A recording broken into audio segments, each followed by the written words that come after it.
Hello, hello, hello, everyone. Welcome to our very first Relationship Talks with Erica Janelle. I am super, super, super excited to introduce my sister, my friend, my person, Marina. I couldn't think of a better person to start and launch this Relationship Talks podcast off with than Marina. We both have very similar shared experiences of our past and just healing and knowing how to work through relationship issues. And I thought that for our very first session, we would talk about the importance of forgiveness and healing in order to be ready to receive the person that God has for you or that new relationship that you are looking for.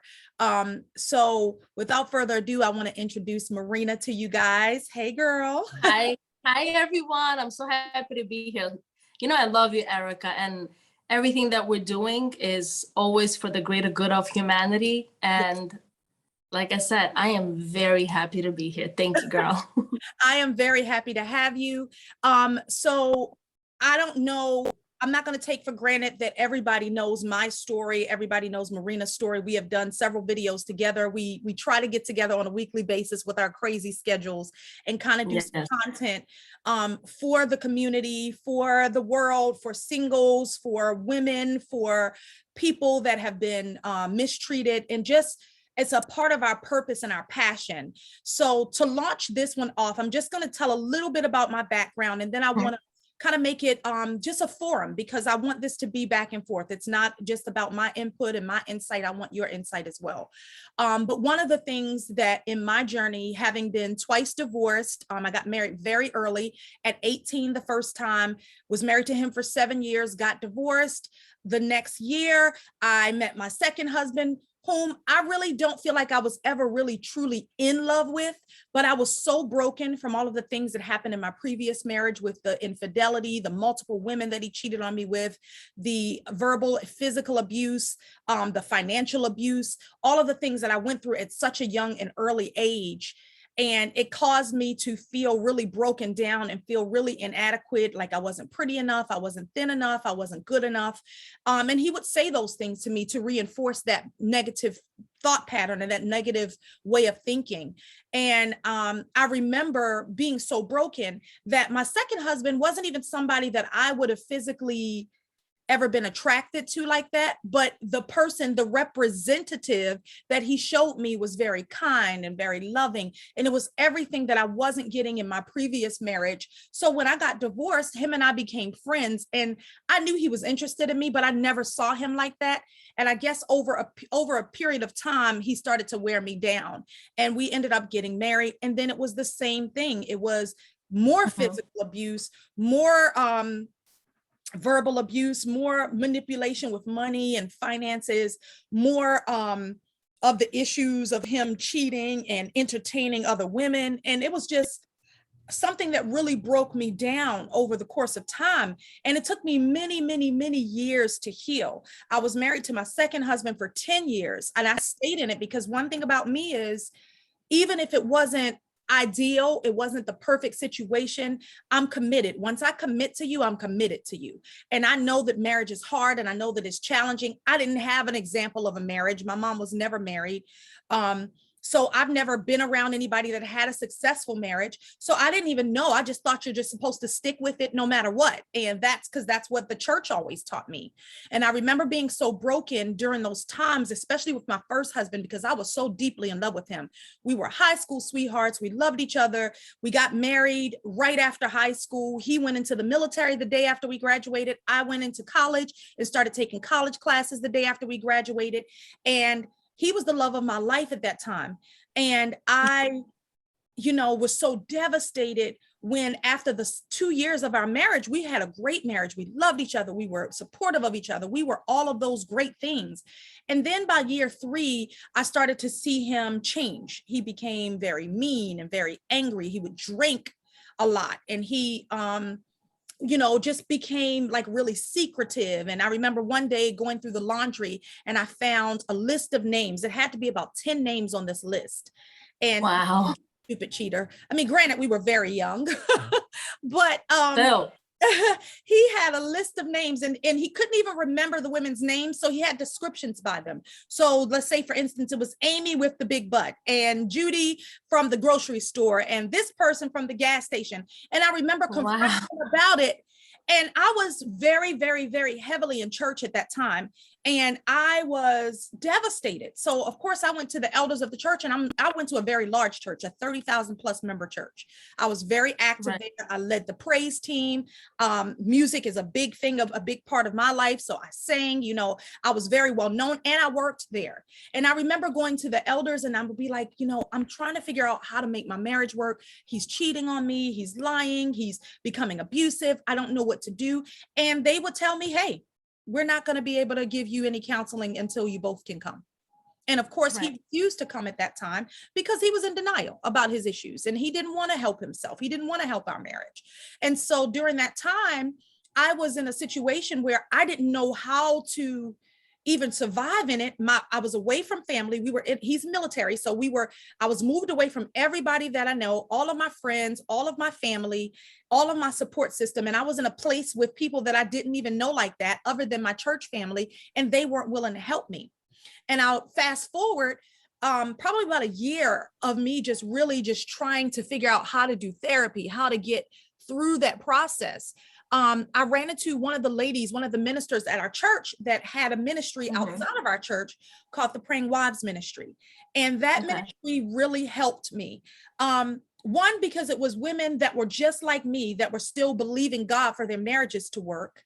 And it was a place where I felt a sense of community and a sense of belonging, because for so long I had been rejected and not being able to get the help I needed. I at least needed to know how to survive. Even if it meant leaving him, I needed to know how to get past it, because I blamed myself. I was like, oh, well, I had this baby. I've gained a few pounds. You know, maybe he doesn't think I'm sexy anymore. Maybe I'm not attractive. Maybe I don't turn him on, and that's why he's cheating. You know, maybe it's all of the pressure of, you know, this baby. So I'm like, okay, let me sharpen up my skills. Let me get a better paying job. So I put myself through college and I did all of these things, and I just became a better version of myself, hoping that that would be the thing to make him want me, not realizing it wasn't me. But you got to think, I was 20 years old at this time. Most people are living their best life in college at 20. I'm a married woman with a child and trying to figure out how to make my marriage work, because according to my Christian background, we're supposed to stay in a marriage no matter what. And I just remember feeling so broken and so ugly and so fat and so unattractive and so not good enough, and just trying to be the best version of myself. And this ministry took me in, they embraced me, and they gave me the strength. And eventually it took me 5 years to leave him. 5. I spent day and night praying. I spent a lot of time in prayer, a lot of time fasting, a lot of time, you know, just ministering to other women. And that's when my gift of really being able to share my compassion with other women and help them through the process, because I had been through it. And honestly, if it wasn't for the Praying Wives Ministry, the healing process that I went through, I did by myself for the most part, until I came across them. And so that's a little bit of my story. And I learned over that course of time that it wasn't about me. No matter how beautiful I am, or how, you know, loving I am, or caring, or how much sex I offered him, it wasn't about me. It was his issues. And it took me years of healing to get to that place. So that's a little bit about my story in my healing process. So I want to talk with you and kind of go through a little bit of your journey and kind of what tips and lessons that you've learned over this course of time. Well, your story is amazing, because you said at age 20, here you are trying to figure out a way how to keep the marriage and trying to blame yourself and make yourself feel like it's your fault. And at the end of the day, you know, I always say God doesn't make mistakes. Every step has a blessing. Every stage has a blessing. And you learning everything about yourself, and basically whatever you went through up until now is exactly why you went through what you went through, because you now value yourself, which is very hard, because a lot of people think that because we come from some type of like family, and I'm a Russian girl from Kazakhstan, so I'm also Jewish. So like with you, I also come from a very like, you know, a background religion where you have to, no matter what, if you're married, you're done. You're not supposed to get a divorce. I can't. Okay, I thought I couldn't hear you. I said you're I not said, stay get in a it. divorce, right? You're if something is wrong, because I know girls who also got divorced, and whenever they went to the rabbi in our community, the rabbi would always say, well, what are you doing wrong? Maybe you're not religious enough. Maybe you're not doing this enough, or whatever the case is. And at the end of the day, one of the girls was like, why do I have to keep changing myself for the person who's not even trying? You know how they say you could bring the horse to drink to the water, but you can't force the horse to drink. Exactly. So, and my ex-husband was the same way. If you hear him, he's gonna say, well, I tried everything. But when you hear me, it's like, well, I didn't see all of that. So, because even if we're not meant to be, if I saw that you tried the way it's supposed to be, like, okay, so my job isn't perfect. Let's work it out. Okay, so I'm not perfect. Let's work it. I wasn't married before. I got married at 26. But my issue is that when I got married, and I didn't like the fact that the women were portrayed exactly what society portrays them. And we're like horses. We have to be perfect, available all the time, no matter what, at any given moment, for anything, cleaning and taking care of the kids, yeah, right? Whatever you like, oh, my husband likes when people come over. So now on top of my schedule, I have to make sure that I have enough, the groceries, the preparation, the cooking, and all that. And then eventually, you know what? I said to myself, if I was appreciated enough, I would have done all that, because I don't have an issue. I love people coming over. I love taking care of people. I love attention the same way you. Same. Right. I love serving, but it's right. Serving a person that's undeserving is very difficult. Extremely. Very. Or right. Because expectations are so high that at the end of the day, I realized that as I'm growing and getting older, and thank God I'm blessed with the kids, I do not regret my children. I do not regret being married. I do not regret anything, because everything taught me to be who I am today. Because before I was very dependent. Now I'm independent, and that was a huge stepping stone for me, because everybody that I have met during the time that I was married, everybody was using me and everybody was laughing at me. They were still enjoying the fact that I'm always available to help them. But at the end of the day, not one person turned around and said, hey, Marina, do you need help? So you feel betrayed on such a deep level. You literally see yourself in this deep black hole. And it doesn't matter if you have your friends and family that you could call, you still feel alone, because all that changes you and you just keep thinking like, what's going on? And I realized that when I told God, either you take me or I'm coming out of this. I don't care what anybody says, because I'm Jewish. We're not allowed to get divorced. My twin sister's happily divorced.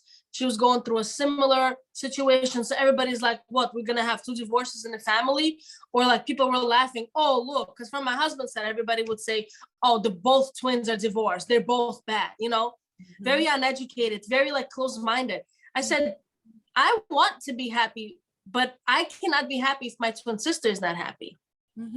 So that's just how I feel. I genuinely put people first, but at the same time, it's like, it's not even about, I'll wait until she's with somebody else. It's about just the portion where you're being appreciated and respected. And if you don't get it, stop wasting your energy trying to prove your worth, because it's never going to get anywhere. The people that I was surrounded by, God kept telling me, Marina, stop being with them. They're not for you. And he kept showing me, they're just using you. They're lying. They just don't care at all. And until I was completely left alone, like you said, you was in a dark place, you was away from everybody. That was the first step to come out of that, that, I guess, you moved the curtain and you stepped into the light. Yeah. And I think that is the key. I think so often in society, as young girls are taught that this is what you dream of. You dream of your marriage and you're having babies and you're doing your Prince Charming.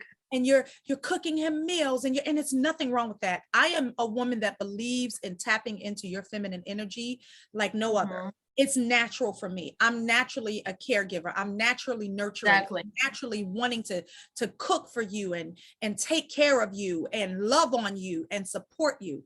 But It's so much more to who you are as an individual. You are not just a wife. You are not just a girlfriend. You are not just a baby making machine. You are not just a chef. You are not just a housekeeper. You are somebody that is valued in this society. You have something that God wants to do and use you to do to impact this world. And it took me years to be able to understand that, because that was what, and it's not that I was taught that from my mother, it was more so taught that from the Society. Yeah, from the religious side. This is what a wife does. And it's nothing wrong with sexing your husband down. I'm 100% for it. Right, it's nothing wrong with serving your husband. It's nothing wrong with taking care of your children. It's nothing wrong with it. I love all of those things. Those are a part of who I am, but they are not who I am. They don't fully define me as a person. And I say this to say to all the singles out here, it is okay to be alone. I love me. You have to learn how to love you first before you can pour that love into anybody else. You fill your own cup up, and what other people get is from whatever trickles down, whatever flows out of your cup. They don't get to have what's in your cup. What's in your cup is for you. And it takes time, and it takes effort. It takes actual effort and focus to love on yourself and to understand the importance of self-love. And I think so often as women, when we're in all of these roles, we're working full-time jobs, we're in school, we're mothers, we're wives, we're girlfriends, we're all of these things. Sometimes we lose ourselves and we forget that there is a part of you that makes you you. You were Marina before you were your children's mother. You were Marina before you was his wife. There were things that Marina wanted to accomplish and do with her life before all of these things. Those things that left you, you know. That's what I want to encourage women with. Go ahead. I'm sorry. Yes, no. It's very important what you just said. Before I got married, I remember telling myself, I'm not ready, because my twin sister got married, then my older sister got married, and we were like, okay, I'm next, because it was like year after year.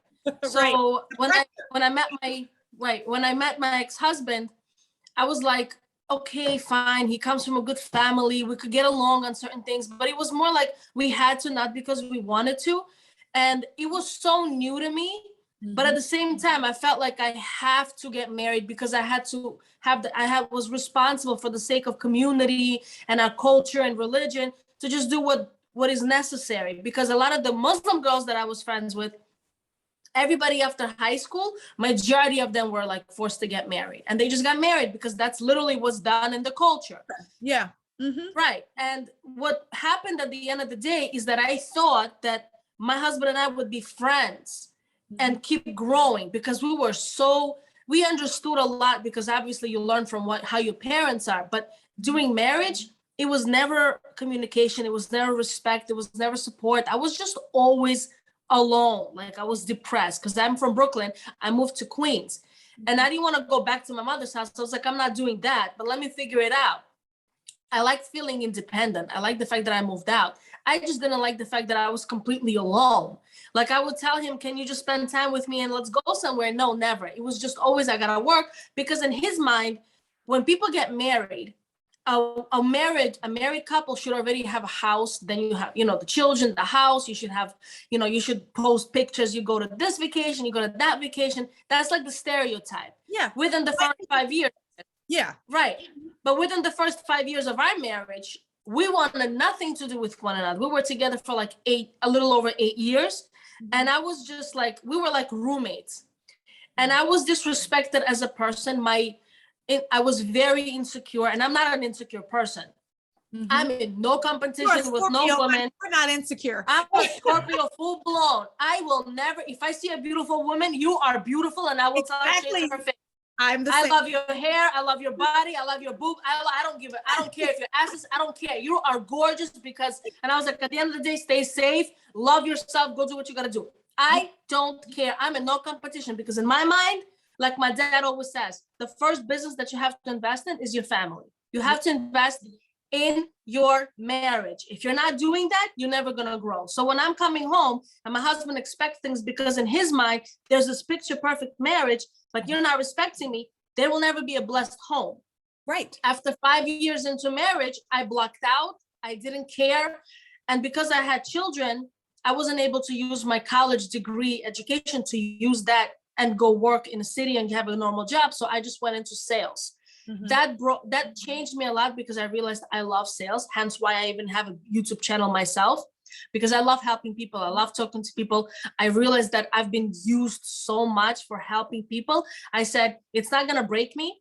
It's going to make me. So I will create something to help people as opposed to blocking out and saying, I will never help people at all. I said, no, God, I know you're testing me. And let me tell you something. I'm going to pass this test because as a Jewish person, when I have to walk away from my community, it is not just walking away from the husband. It's the community, it's the family, it's the stereotype, it's society. That was the most difficult thing that I had to do, because you feel so guilty feeling happy that you're like, oh my God, is it okay if I feel happy? And I said, you know what? Damn right. Right. I'm pretty sure they turned back on you. I'm pretty Absolutely. I blocked everybody out of my life. And I said, I love you guys, but you don't understand. I will prove to you that me not being with my husband is the right thing to do. Today, he's proving left and right why we're not supposed to be together. And I used to say to my mother-in-law, if your son finds another woman that he's happy with, I will gladly walk them down the aisle. Exactly. Because I'm in no competition. I do not care. But responsibility and respect, that's number one priority. And I still do not have it till today. And I'm sure he'll say the same thing, because at the end of the day, a man is a man. You're supposed to be men. You're supposed to show some type of like, you know what, you don't want to be with me? Fine. Let's respectfully move away. Because that's another reason why you literally, after you move away from everybody, that's literally stopping you. Like, you know, when you want to be good and the devil comes and gets you and tells you in your ear, don't do that, don't do that, but you still go the right way. That's the same thing when it comes to walking away from your marriage. It's not easy. You didn't get married to get a divorce. You got married to start a family. For life. Yeah. For life. It was meant to be forever.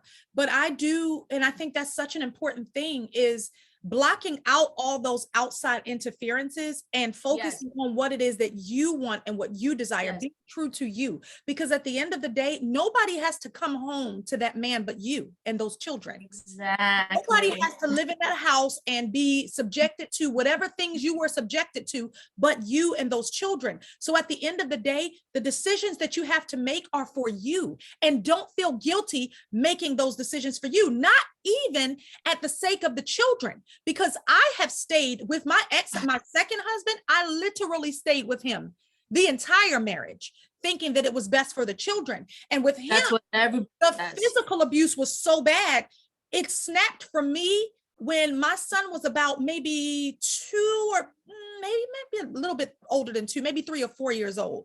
And I remember my ex-husband punching me in my face.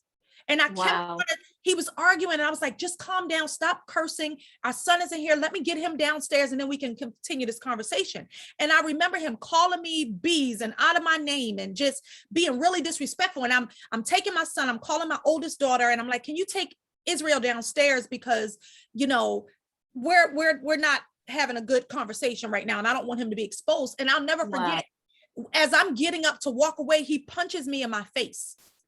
And that's when the light bulb went off. Now, people that know I am a Scorpio. So at the end of the day, I'm the sweetest, most loving, caring person ever. But when you push my buttons, and don't get me wrong, my first husband, who was a military guy, taught me how to shoot. I was a very good shot. I'm still a very good shot. And I had 2 guns at that time. I had a 22 and I had a 9mm. And I'll never forget. I was like, now which bullet you want? Because the 22 can travel. So I might shoot you in the knee, but it still might get to your heart. The 9mm, I'll just take you out. Which one do you want? Because you're about to get one of these bullets.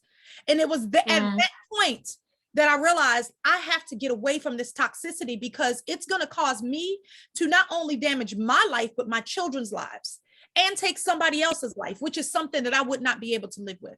So I knew it was time for me to go. And when it was time for me to go, I left everything.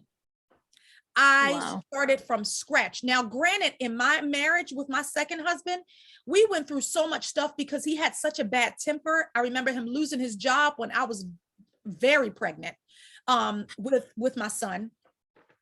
I think it was, yeah, it was with my son. No, it was with my daughter. We had just had my son. My son was a baby. So my son and my daughter are only a year apart.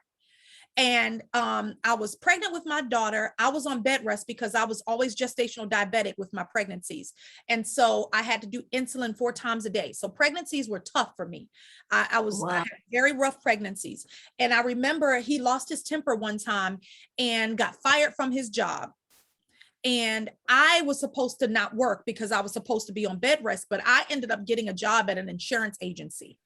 And I remember one time coming home, and I'm probably at least around 6 months pregnant with, oh, I'm sorry, I'm getting them mixed up. This was with our very first child because we lost a child. Our very first child. I was probably about 6 months pregnant. And I remember getting off of work. My feet are super swollen because when you're gestational diabetic, you know, you're retaining water. And I was exhausted. I was tired. I wasn't supposed to be working at all anyway. And then I'm getting off of work and he's sitting on the couch. It's a sink full of dishes, no dinner started. And I'm like, hey, what's going to be for dinner? And I remember him, you effing cook dinner and blah, blah, blah. And I'm like, well, I just worked all day. I'm exhausted. I'm pregnant. My feet are swollen. I can't, you know, I don't have the energy to do it. We didn't have the money because it was just my income. And for the most part, working at that job, I had a very small salary, but most of it was commission. So it wasn't like I was making all this great money. And, and I remember him coming in the kitchen and I'm, you know, taking stuff out of the refrigerator. I'm just going to cook anyway. I'm going to keep my mouth closed. And I remember him coming up behind me and he grabbed me and he dragged me on the floor. I'm 6 months pregnant, by the way, 6 or 7 months. Yeah, he dragged me across the floor and started hitting me. And I'll never forget that night when I got home. When I went to bed, when I was about to go to bed, I was actually sleeping. I used to have to sit up. I don't know if you remember being so uncomfortable when you're pregnant. Of course. You had to have pillows and I would sit up because that was the only way I could get comfortable.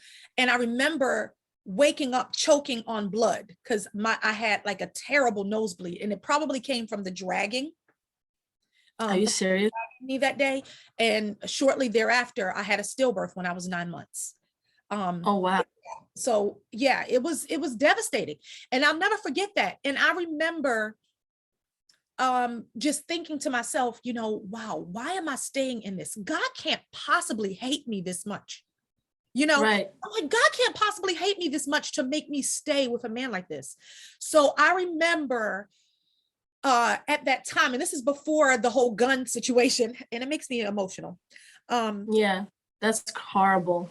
But I remember thinking, wow, you know, I'm just going to stick it out. And this was the first time. This was one of the first times. This was the first pregnancy. Then I got pregnant with my son right away. As a matter of fact, the baby that I lost and my son had the exact same birthday. So my son that I lost and my son that is here now. So the baby still came to you. Yeah, he still came to me. And that's why his name is Israel, because he's my promised child. That's how I felt. And so I'll never forget, like when I started dealing with those same things and watching that with my son when Israel was about 3 or 4 years old and I had that gun situation. And I remember thinking, okay, am I going to ruin my life? Am I going to let this man ruin my life, or am I going to be done? Because I can't imagine that God hates me this much. To make me stay in this. And so that's when I got the strength to leave. And I left everything. We slept. I remember being married to him and having to live in a hotel. We've slept in cars. I've done all kinds of things. I've been through so many things. So Ariel is his daughter? Ariel is my first husband's daughter, my oldest daughter. So Israel and Brooklyn are my second husband's children. So that happened with your second husband. That's my second husband. My first husband he was abusive, but not to that extent. I mean, we've had our knockdown, drag out fights. Like he choked me to the point where I almost passed out before. Right. But he was in the military, so I could tell his officers and they would set his behind straight real quick. Right. Which I did. His was more devastating for me because, like I said, with my second husband, I don't think I ever was really ever in love with him. I think I loved him, I cared about him, but I never was in love with him. I was just broken. When he met me, I was so broken from my first husband. And that's how he got, you know. But I say all of that. How you attract those vibrations, though, because that's the only you have those people. Yeah. And that's also why I want to bring up this next point. I'll go through all of that to say, you have to take that time to heal for yourself before you get into a new relationship, because if you don't, you're going to draw that same type of negative energy into your atmosphere. And that's how I got my second husband. However, I'm going to point out that, remember when I said that after my husband left, I was in a relationship with somebody who was literally very, very abusive, like literally like your second husband. And I realized that every time we fought or every time we argued, which in the beginning, it was amazing. I was like, oh my God, I'm so happy because he's not a Jewish kid. I didn't want to be with a Jewish guy anymore because I'm too traumatized. I was too scared to be with somebody who's going to tell me, let's get married. Because I don't want to, I'm very traumatized from the word marriage, period. I just want to live my life. Because everything I do for myself right now is literally because I'm not married, because I actually have time. So that guy that I was with, every time we argued, I became stronger. Every time he disrespected me or it cursed me out, I became a lot stronger. So like I said, God doesn't make mistakes. Don't hate yourself. Don't feel like, because a lot of women feel, I was just talking to my cousin yesterday and she said that Paris Hilton, you know, the celebrity Paris Hilton, she was actually in very bad, similar, abusive relationships. And she also said the reason why she didn't want to break up with the guy is because she didn't think that she deserved better. And also because she was embarrassed to talk about it. Yeah, you know, you always feel like you're failing a relationship, but every time, every scumbag that walked into my life, whether it was a friend, a boss, or a person I was in a relationship with, taught me to understand, because you know you're brainwashed. You don't know how deep you're brainwashed. Yeah. So it's in your DNA. So thank you to everybody who walked into our life, because we're still standing, because at the end of the day, we wouldn't have made it without you. You cannot learn to be better by reading a book. You cannot learn to be better by talking to somebody, because it's not the same. When you're constantly degraded, constantly, the person that you are today is not the person that was on that floor getting beat up by that nobody. Yeah, exactly. And I'm